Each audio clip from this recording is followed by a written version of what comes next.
నమస్తే. Welcome to hit TV. ఈ రోజు మనతో పాటు కిరణ్ శర్మ గురువు గారు ఉన్నారు. వారితో మాట్లాడి అనేక విషయాలు తెలుసుకునే ప్రయత్నం చేద్దాం. నమస్తే గురువు గారు. నమస్తే. అఖండ ఐశ్వర్యమస్తు. గురువు గారు, ధనుర్మాసం యొక్క విశిష్టత గురించి క్లుప్తంగా వివరిస్తారా? మనకి డిసెంబర్ 16వ తేదీ నుంచి ధనుర్మాసం ప్రారంభమవుతుంది. అంటే అసలు ధనుర్మాస ప్రత్యేకత ఏంటంటే స్వామివారిని అంటే తిరు నక్షత్రాలు ఉంటాయి ఎక్కువగా. అంటే శ్రీ వెంకటేశ్వర స్వామి వారిని ఆరాధన కానివ్వండి, లేదా మనకి వైష్ణవ సంప్రదాయంలో జరిగేటువంటి పూజాధికాలు అంటే ఒక రకమైనటువంటి విశిష్టమైన పూజలు ఉంటాయి. అంటే ఒక ప్రత్యేక పూజలు అంటారు వాటిని. టు బి హానెస్ట్ గా 16వ తేదీ ధనుర్మాసం డిసెంబర్ 16వ తేదీ ప్రారంభమైనా సరే మీకు 18, 19, 20 తేదీలలో చాలా విశేష పూజలు జరుగుతాయి. అంటే అనురాధ నక్షత్రంలో తిరుచానలై అని, తర్వాత జ్యేష్ఠ నక్షత్రం రోజున, తర్వాత మనకి పునర్వసు నక్షత్రం రోజున ఒక విశేషమైనటువంటి పూజ జరిగే అవకాశం ఉంటుంది. అంటే ఈ పూజల అసలు విశిష్టత ఏమిటంటే స్వామి వారి యొక్క నిజరూపమైనటువంటి స్నానానుష్ఠాలు చేయించడం, తులసి మాలలతోనే స్వామివారిని సేవించడం, స్వామి వారికి స్తోత్ర పారాయణం. అంటే మిగతా రోజులలో అలంకారము, పూజలు, అర్చనలు ఎక్కువ ఉన్నా ఇక్కడ కేవలం స్తోత్రాలు మాత్రమే. అంటే అందరూ కూడా స్వామివారిని సేవించేటువంటి స్తోత్ర పారాయణలు ఎక్కువగా ఉంటాయి. ఈ ధనుర్మాసంలో చేసేటువంటి పూజల వల్ల ఏంటంటే సాక్షాత్తుగా ఆ యొక్క శ్రీమన్నారాయణుడికి లేస్తాడని. ఇప్పుడు అంటే ఈ లేవడం అంటే దాన్ని 2 రోజులు పడుకొని లేవడం కాదు. ఆయన క్షణకాలం పాటు పడుకొని లేవడమే మనకి వైకుంఠ ఏకాదశి, సఫల ఏకాదశి, ఉత్థాన ఏకాదశి అని చెప్తుంటాం. ఈ 4 ఏకాదశులు విశేషమైనవి. ఆయన లేవడం, ఆయన లేచిన తర్వాత ఆయనకి సఫల ఏకాదశి, ఆయన దర్శన భాగ్యం, అదే ఆయన పరిపూర్ణమైనటువంటి ఆయన మనం చేసిన అనుష్ఠానాన్ని స్వీకరించి ఆయన బయటికి వచ్చి ఆయన దర్శన భాగ్యం కలిగించేది వైకుంఠ ఏకాదశి. అంటే వైకుంఠపురంలో ఆయన సమస్తమైనటువంటి సుందర అలంకార భూతుడై తన యొక్క అంటే భక్తులు రక్షించడానికి వచ్చేటువంటి ఒక మహాతత్వం. అటువంటి తత్వంలో మనకి ధనుర్మాసం విశేషంగా చెప్పబడుతుంది. ధనుర్మాసం వచ్చేటువంటి ఏకాదశులు కానీ, ధనుర్మాసంలో వచ్చేటువంటి షష్ఠి తిథులు కానీ, ధనుర్మాసంలో వచ్చేటువంటి ద్వాదశి, ధనుర్మాసంలో వచ్చేటువంటి పౌర్ణమి, ఇవి చాలా విశేషమైనటువంటి. అంటే తొందరగా మనం ఏదైతే భగవంతుని యొక్క అనుగ్రహాన్ని పొందాలనుకుంటున్నామో అంటే వెంటనే స్వీకరించగలిగే అవకాశం.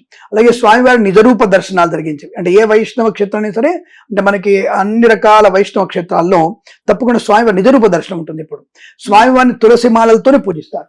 ప్రతిరోజు ఆయన సుప్రభాతంతో పూజిస్తారు. ఇక్కడ తిరుప్పావై అయినటువంటి స్తోత్రాలతో ఆయన్ని అర్చన చేస్తారు. అంటే ఒక తమిళ సంప్రదాయం అది. అంటే వైఖానస ఆగమ సంప్రదాయంలో చేసేటువంటి కొన్ని ప్రత్యేక పూజలకి విద్యుక్తమైందే ఈ ధనుర్మాసం. ఈ ధనుర్మాసంలో స్వామిని అత్యంత సమీపంగా మీరు ప్రతి ఒక్కళ్ళు కూడా సేవించగలిగేటువంటి అదృష్ట భావం. మిగతా రోజుల్లో అందరూ సేవించే అవకాశం కష్టం. ఆయన ఊరేగింపులో వస్తాడు బయటికి. ఆ ఊరేగింపులు అందరూ దాన్ని పట్టుకొని మనము కులమతాలకు అతీతంగా అందరూ ఆయన మోయవచ్చు, అందరూ ఆయన సేవించవచ్చు.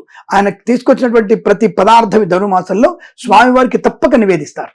పువ్వులు కానీ, దళాలు కానీ, ముఖ్యంగా తులసి దళాలు. ఈ మాసం మొత్తం తులసి దళాలతో పూజించడం, స్వామివారికి ఇలా సేవించడం వల్ల ఈ ధనుర్మాసంలో విష్ణుమూర్తి యొక్క సంపూర్ణ అనుగ్రహాన్ని పొందుకోగలిగే అత్యుత్తమ మాసము. అలాగే మనం చేసినటువంటి పాపాగ్నము అంటే పాప నాశనం కలిగించేది. అంటే మిగతా రోజుల్లో పాపం పోదా అంటే ఇక్కడ మనకి అనేక రకాల పాపం పండుతూ ఉంటుంది. అంటే మనం పాపం చేస్తూ చేస్తూ దొంగడు బయటపడతాడు ఒకసారి. అటువంటి దొంగ బయటపడ్డప్పుడు చేసేటువంటి శిక్ష ఎలా ఉంటుంది? ఘోరంగా ఉంటుంది. మనం చేసేటువంటి పాపాగ్నిని అసలు పాపమే చేయకుండా ఉండాలన్నటువంటి తత్వాన్ని బోధించేది ఈ ధనుర్మాసం. కార్తీక మాసంలో ఆత్మ చైతన్యం, శివుడి యొక్క అనుగ్రహాన్ని పొందుకోవడం, ఆ భక్తుడిని నీళ్లతో అభిషేకిస్తే మనలో పాపం పోవడం ఒక రకమైనటువంటి శైవ ఆచరణ. ఒకళ్ళు దుర్గమ్మ వారిని, ఆశ్వయుజ మాసంలో దుర్గమ్మ వారిని పూజిస్తారు. ఆ దుర్గమ్మను పూజిస్తే నాలో ఉన్నటువంటి సమస్త పాపాలు తొలగిపోవాలని. అలాగే వైఖానస ఆగమ శాస్త్రంలో ఈ యొక్క వైష్ణవ సంప్రదాయంలో ఈ ధనుర్మాసంలో చేసే పూజలు సాక్షాత్తుగా కృష్ణ పరమాత్మని మనం, ఎందుకంటే ఈ ధనుర్మాసంలో మనకి కృష్ణ జయంతి కూడా వస్తుంది. భగవద్గీతని అర్జునుడికి ఆయన ప్రబోధించినటువంటి ఒక ఉత్తమమైనటువంటి రోజు కూడా ఈ యొక్క మనకి ధనుర్మాసంలో మొన్నే వచ్చింది. అది అలాంటి శుభమైనటువంటి యోగాలు కాబట్టి ఆ పుండరీకాక్షుణ్ణి తలుచుకునేటువంటి అద్భుతమైనటువంటి మాయ నుంచి బయటపడి మహామాయల నుంచి తప్పించుకొని ఈశ్వరుణ్ణి, పరమేశ్వరుణ్ణి, పరమాత్మని చేరుకునేటువంటి దివ్య ప్రబంధ ప్రబోధాన్ని మనకి చెప్పగలిగేటువంటిది మాసం. మనందరం కూడా స్వామివారి గుళ్ళో తప్పకుండా అర్చన చేయవచ్చును, ఆయన స్తోత్రం చేయవచ్చు. అటువంటి అవకాశాన్ని 10 మంది కలిగించేది. అలాగే ఇక్కడ మనకి కులాల మతాలకు అతీతంగా ఎవరైనా ఆయన అభిషేకించేది ఉత్తమైనటువంటి ఈ ధనుర్మాసాన్ని మనం వినియోగించుకొని మన సమస్త పాపాలను తొలగించుకొని శుభయోగాలు. ఒకవేళ జాతక చక్రంలో ఉన్నటువంటి సమస్త దోషాలు ఉంటాయి. అంటే కుజుడు బాలేడని, రాహు బాలని ఇటువంటివి కూడా ఉంటాయి. ఈ కుజరాహులు బాలేకపోతే భార్యాభర్త మధ్య ఇబ్బంది రావడం అని ఇటువంటివన్నీ కూడా పోగొట్టడానికి అక్కడ మీరు ఈ ధనుర్మాసంలో ఎవరెవరైతే విష్ణు సహస్రనామ పారాయణ చేస్తున్నారో వారందరికీ కూడా తప్పనిసరిగా జాతక చక్రమైనటువంటి గ్రహ ప్రతికూలతని అనుకూలంగా మార్చుకోవడం, అలాగే ఈశ్వరుణ్ణి, ఆ పరమాత్మని అనుగ్రహాన్ని పొందుకొని అష్టైశ్వర్య ప్రాప్తి, సుఖము, ఆనందము, వైవాహిక జీవన శుభయోగాన్ని పొందుకునే అవకాశం ఇటువంటి కుజదోషాలు లాంటివి సర్పదోషాలను వాళ్ళు కూడా పోగొట్టుకొని ఆ పరమాత్మని యొక్క దివ్య దృష్టిని ప్రసరింపజేసుకుని శుభమైన మాసంగా ధనుమాసంగా చెప్పబడుతోంది. గురుగారు, పాపాలు ఎలానో ఎప్పుడు చేస్తూనే ఉంటారు. ఇంకా ఈ మాసంలో చేయకూడనివి ఏమైనా ఉన్నాయా? పాపాలు అసలు ఒకటమ్మా, ఎవరిని దూషించకూడదు. పాపం అంటే ఏమిటంటే ఇతరులని దూషించడం, అనవసరంగా ఇతరులని అవమానించడం. ఇప్పుడు జంతువుని మనం కోసేస్తున్నాం, దాని ప్రాణమే కదా. అనగానే కొందరు అంటారు, ఆ శాకాహారులు మొక్కలు కోస్తలేరా అంటాడు. ఇక్కడ మొక్కలకి ప్రాణం ఉందని శాస్త్రం చెప్తోంది. కానీ ఏది బాధ అంటే ఏమిటంటే అవతలి వ్యక్తి బాధ కలుగుతున్నటువంటి స్పర్శని దృశ్యాన్ని మనం చూడడం పాపం. ఇప్పుడు ఒక చెట్టు మనం కొడుతున్నప్పుడు ఏమన్నా మనకి దాని బాధ కనబడుతుందా? కానీ చెట్టుని ప్రకృతిని ప్రేమించడం చెప్తున్నాం మనం. ప్రకృతిని ప్రేమించాలి. కానీ చీడ పురుగులు ఉన్నటువంటి చీడ మొక్కలు ఉంటాయి, వాటి తీసేయాల్సిన పరిస్థితి ఉంటుంది కదా. అలా అని చెప్పేసి ఒక జంతువు ఎప్పుడు చెడ్డ జంతువు ఉండదు. ఒక ఆవు కానీ, ఒక కోతి కానీ, పంది కానీ, ఏది కూడా మీకు చెడ్డ జంతువు ఉండదు. అన్ని ప్రకృతికి బద్ధమైనటువంటివి పుడతాయి, ప్రకృతికి బద్ధమైనటువంటి పుట్టవు కూడా మనకి. అలాంటి మనము మనుషులని మనం తిట్టుకుంటాం, మనుషుల్ని పొడుచుకోవడం, ఆడపిల్లని బలాత్కారం చేయడం. ఒక చిన్న 5 ఏళ్ల పిల్లల్ని 4 ఏళ్ల పిల్లల్ని బలాత్కారం చేస్తున్నానంటే అసలు ఆడపిల్లకి 4 ఏళ్ల పిల్లకి ఏ అవయవాలు ఉంటాయని నువ్వు ఆ పిల్లని మానభంగం చేస్తున్నావు? ఇంగిత జ్ఞానం లేదు. అంటే మనుషుల్లో ఇంగిత జ్ఞానం కోల్పోవడమే ఒక పిచ్చి అంటారు దాన్ని. అంటే అదే పాపం. అసలు పాపాల్లోకి ఎక్కువ పాపం. ఒకరు తిన్న అన్నాన్ని లాక్కోవడం, ఒక వ్యక్తిని అనవసరంగా దారుణంగా హింసించడం, ఆడపిల్లల్ని మానభంగం చేయడం, ఇవన్నీ కూడా మనకి భగవంతుడు. మీకు ఎప్పుడన్నా వీలైతే గరుడ పురాణం చెప్పుకుందాం మనం. గరుడ పురాణంలో అటువంటి వాళ్ళకి ఏ శిక్ష ఉందో ప్రత్యక్షంగా చూపించగలిగే అవకాశం ఉంది మనకి. అసలు అనేక రకాల శిక్షలు గరుడ పురాణం ఉన్నాయి. అటువంటి తెలిసినది చేస్తున్నామంటే కలిపురుషుల ప్రభావం. కలిపురుషుడు అంటే ఒకడు ఉన్నాడు, వాడు ఆయన అడ్మినిస్ట్రేటర్, కలియుగానికి అడ్మినిస్ట్రేషన్ ఆయన. విష్ణు చెప్తాడు, నువ్వు వెళ్ళి కలియుగాన్ని వెళ్ళి అంటాడు. ఆయన అంటాడు, ఆయన ఎలా ఉంటాడంటే పరమచండాలుడు, అంటే నగ్నంగా ఉంటాడు, నల్లగా ఉంటాడు, కొర్రలు ఎగుంటాయి, ఎర్ర కళ్ళు ఉంటాయి. వాడు చెయ్యని పాపం ఉండదు. వాడు అశుద్ధాన్ని తింటుంటాడు, ఒక జుట్టు ఒక రకంగా ఉండదు, అవయవాల రకంగా ఉండవు. వాడు ప్రతి ఒక్కళ్ళలోకి వెళ్ళిపోతాడు.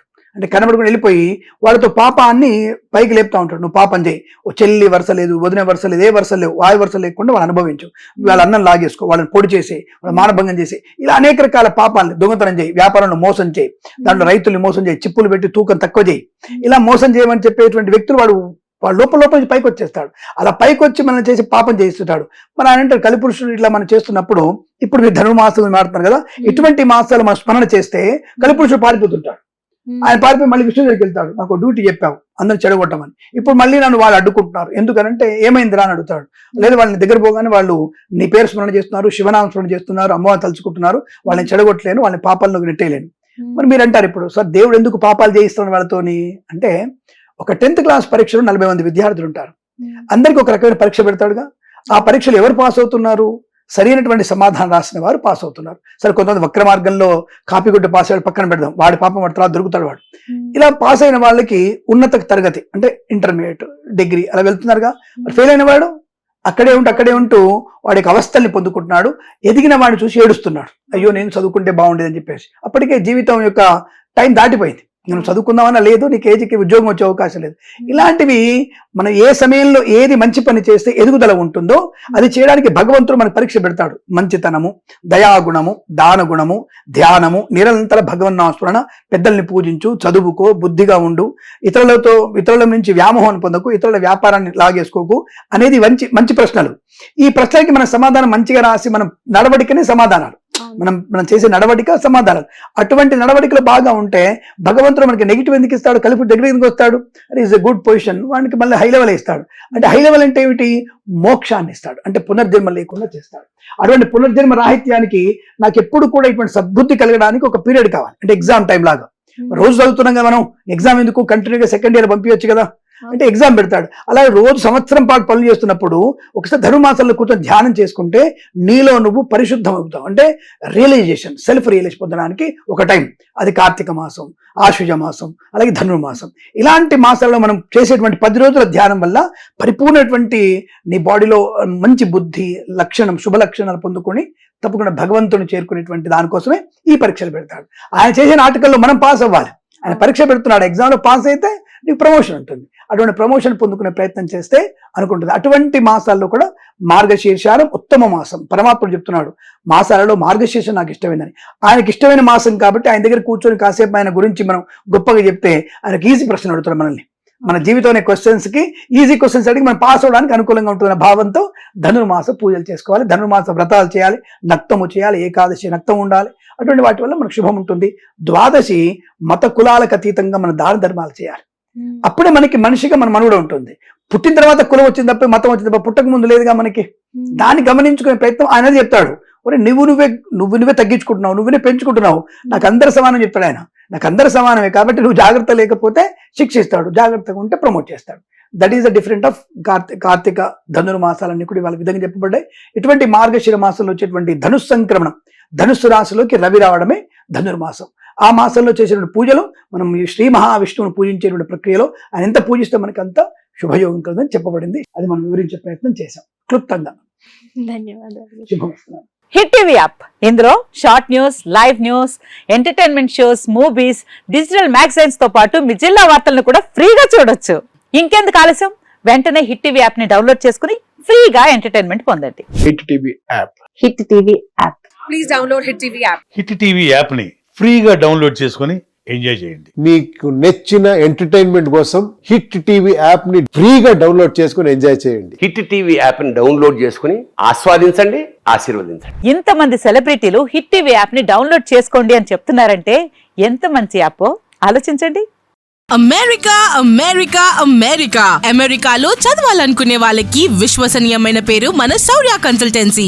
UK Law 1 Year Masters. UK Law 1 Year Masters. 2 years work permit up to 5 years visa. Contact Saurya Consultancy. Contact 89851 89851.